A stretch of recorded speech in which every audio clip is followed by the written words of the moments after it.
Folks, I need help as a parent understanding what to do with a 7-year-old who is now asking me why one of his favorite cast members of the show, Mr. Beast, on YouTube, has now transitioned to identifying as a female.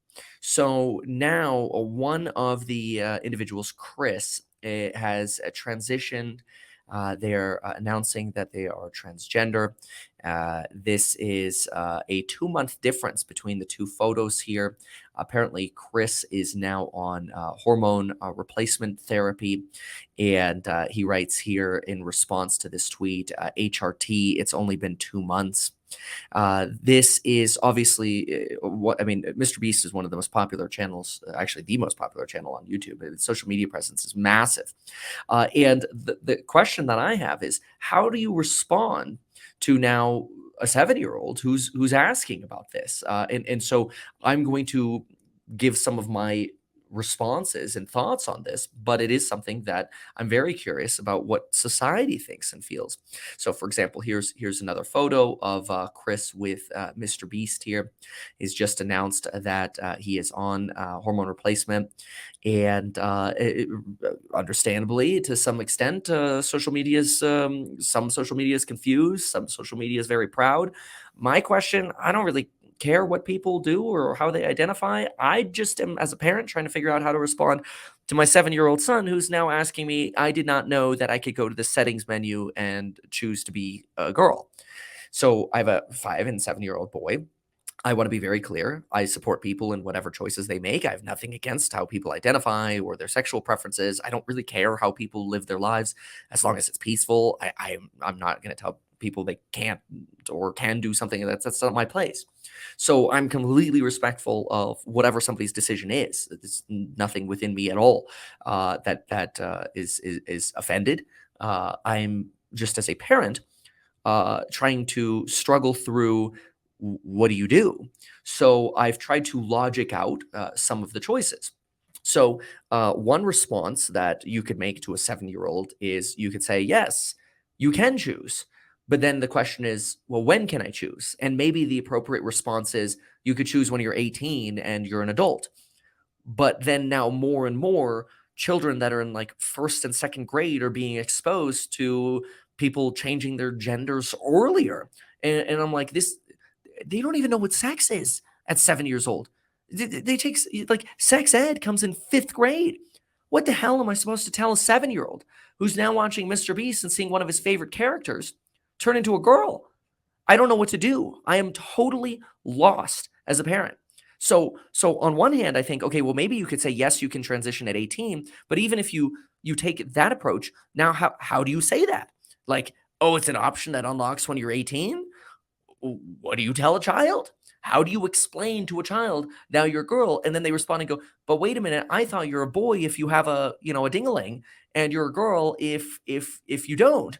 And now the question is, uh, well, no, it's just how you identify. Okay, well, why then can't I identify sooner, right? 7-year-olds are very curious. Well, if it's not a physical change that needs to be made, then and I only need to say I'm a girl. Oh, I want to be a girl now. I don't know what to tell a 7-year-old.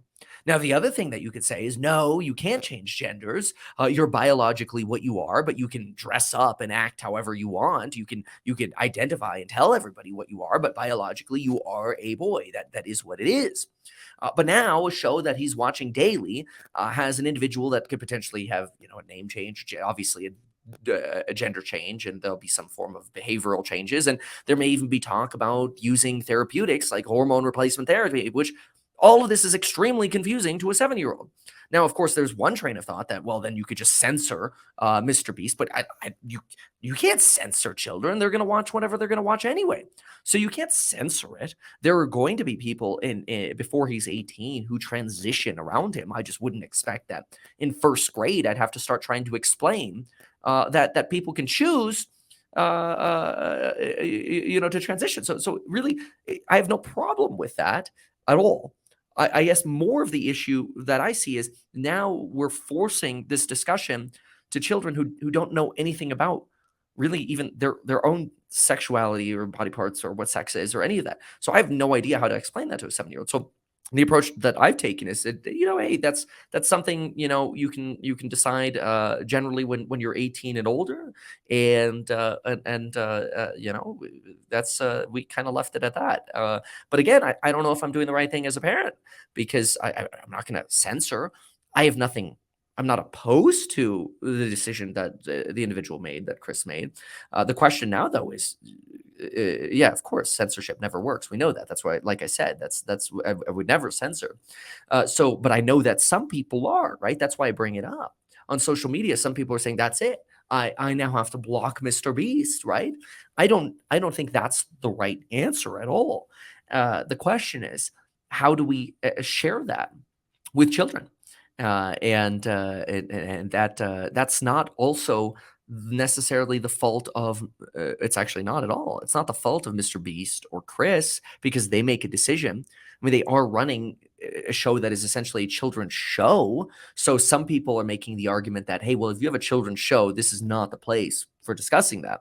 There's an argument to be made on that side, but then there's also the response of like, well, if somebody makes a transition and they happen to be a cast member of the show, are they just not supposed to be a member of the show anymore? Well, no, because they should be able to freely identify however they want. But in terms of having that discussion with a child, it's very difficult. It's a struggle. I personally think the best response, at least one that I will likely follow, is one that will be, look, people can make a choice to identify however they'd like. They are biologically what they are. So you are born what you are. Some people prefer to identify differently, dress and behave differently. And in the future, there are things that you can do, whether those are surgeries or hormones or drugs, but those are all decisions that are made with a doctor, in my opinion, when you're 18 and older, and you're capable of making that decision. But for a 7-year-old, I think that's a mind blowing concept. So I think that is a discussion that has to just be had transparently with children. And we treat our children like adults. We don't baby talk them. We teach them everything that we can about being productive members of society, and we're not afraid to talk to them about adult things, and things that happen in the world, whether it's people's choice, whether it's how finance works, or corporations work, or business works, or how war works, or how crime works, or race relations. We'll teach everything. This is just a new one that I suppose I wasn't expecting really until at least the era of more of a sexual awakening, if you will, and becoming aware. So it just feels a little early, is all. So anyway, that's a little bit of a struggle that I have for a 7-year-old. Max here writes, free will and understand the consequences. Give people access to educational material and have an informed decision. However, there should be an age limit. Right. That's the question. Is how do you establish age? And then of course there's also then we get into discussions about trans men participating, or like biological men participating in women's sports. I've already made a video on that. If you want my opinion on that, you could just type into YouTube, meet Kevin, trans men participating in women's sports, and you'll find that. So anyway, yeah, all right.